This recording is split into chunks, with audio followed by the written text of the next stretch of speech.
Hello guys, welcome back. So today we'll be starting with a new topic, that is parasympathetic innervation of head and neck. So it will be basically related mostly to the glands part. So first we'll be doing nuclei and ganglia, the difference between the nuclei and the ganglia. So what is a nuclei and what is a ganglia? So nuclei is the bunch of cell bodies of nerve cells in the CNS, that is in the central nervous system. Now your central nervous system was comprising of what? Your brain and the spinal cord. Now then what is ganglia? People get confused at what do we call this, should we call it as ganglia or should we call it as nuclei? So remember, you will call those cell bodies which are the sensory neurons of the parasympathetic nervous system, we term them as ganglias. But if we are talking about cell bodies which are situated into your central nervous system, we will call them as nuclei. So ganglias, these are the cell bodies of sensory neuron of PNS. PNS stands for parasympathetic nervous system. Okay. So now first let's start with our parasympathetic innervation. Okay. So we're making a table now. Let's write down the term nuclei. So we'll be talking about the information which is taken from your CNS and then they will be passed on to your glands or the organs. Then from the nuclei, the preganglionic nerves will arise. This preganglionic nerves will go and synapse with the ganglion, particular ganglion or ganglia. Okay. Then from there, postganglionic nerve will arise. Okay. What will arise? Postganglionic nerve. Then from there, this postganglionic nerve will take the information to the target organ and the function will be performed. So first starting with the nuclei. The first nuclei which we'll be starting about, we are studying in total about the 4 nuclei. Okay. So starting with the Edinger-Westphal. Remember this term, Edinger-Westphal nuclei, situated in the CNS, therefore the term nuclei. Okay, this nuclei is also known as accessory nuclei. What it is known as? Accessory nucleus or nuclei. Now the preganglionic nerve is the cranial nerve third. Now you have to remember that this nuclei is specific for which cranial nerve? It is specific for the cranial nerve number third. Then it will meet the ganglia. The ganglia name is ciliary ganglia. Okay, and the postganglionic, always it is fifth cranial nerve. Now the fifth cranial nerve has branches and those branches itself have more branches. Okay, so write down the cranial nerve fifth, ophthalmic branch. To be precise, it is the ophthalmic branch. Okay, understood? Target organ, if it was ciliary ganglia, so the muscle will be by the same name, ciliary muscle. Now this muscle controls your lens. Okay, so it holds your lens to stretch the lens, to contract the lens, to contract or to stretch the lens, ciliary muscle. Then the second thing it controls is sphincter pupillae. Okay, now the sphincter pupillae, what does it do? It's the sphincter, so it will prevent your pupil from dilating. Okay, so it will constrict the pupil. The work of the sphincter pupil is to constrict the pupil. Now, there are many questions regarding this sphincter pupillae. In the question, they will be always giving you Mydriatic pupil. Now, what do you mean by Mydriatic? Mydriatic is dilated pupils. Now, when we will be having this dilated pupils, when this muscle, the sphincter pupillae muscle is not functioning well, because it prevents from dilation, right? And therefore, the answer will always be the oculomotor nerve. Now, they might give you nuclei, they might give you ganglia, so you should know everything about it, right? So, the sphincter pupillae is really important. Ciliary muscle as well is very important. Many times they ask these two muscles in combination. So, remember them. First, I'll write the lacrimatory nuclei, because it is the superior part of superior salivatory nuclei. It's a lacrimatory nuclei.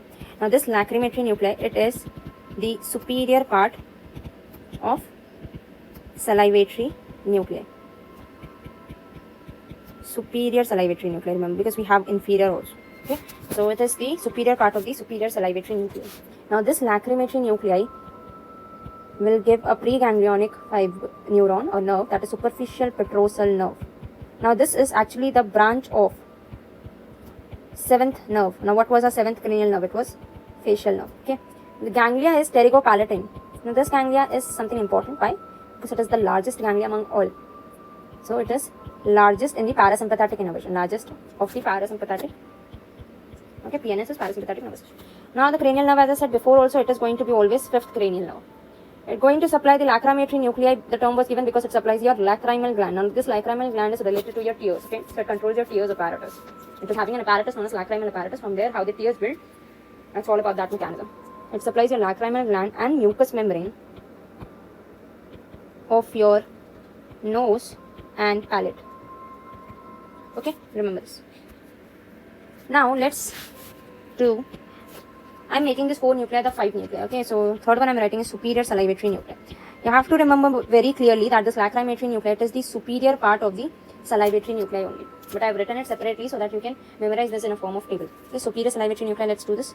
The superior salivatory nuclei, lower part or most of the part, will give the preganglionic fiber that is called a tympani. It is the branch of seventh nerve, cranial nerve, that is facial nerve. The ganglia is the submandibular ganglia. What is the ganglia? Submandibular ganglia.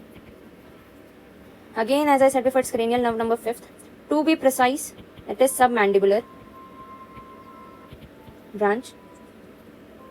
It's not submandibular, it's mandibular branch. We have ophthalmic branch, maxillary branch, and mandibular branch, right? So it's V3, submandibular branch, you can write of CN5. And to be precise, now the submandibular branch itself is a branch. So it is precisely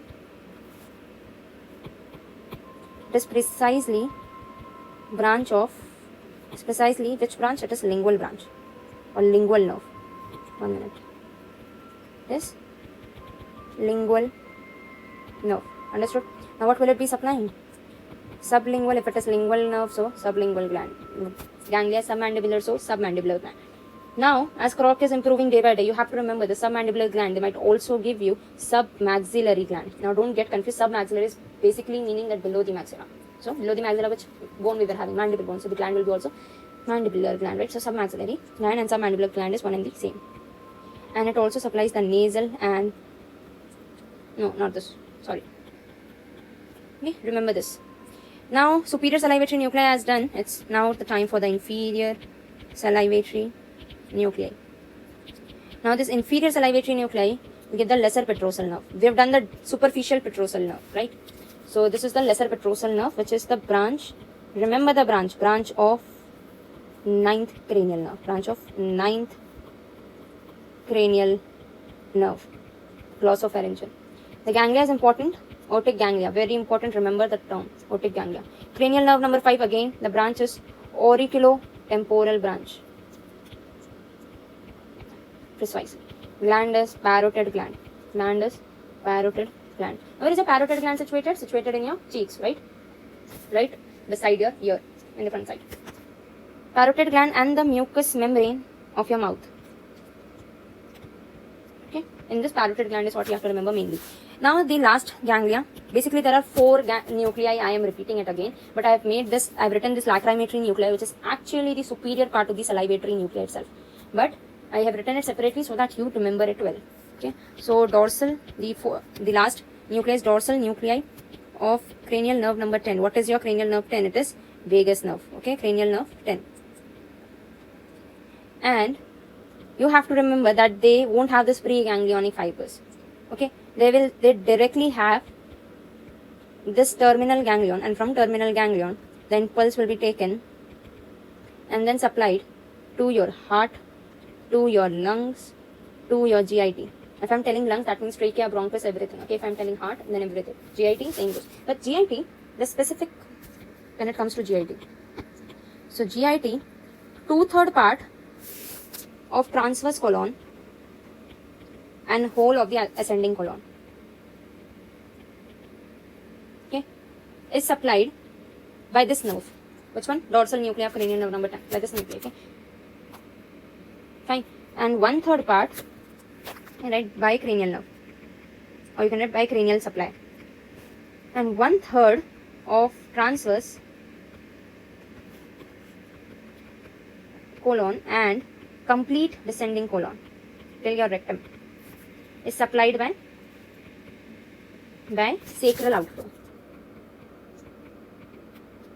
Understood? So this is what you have to remember.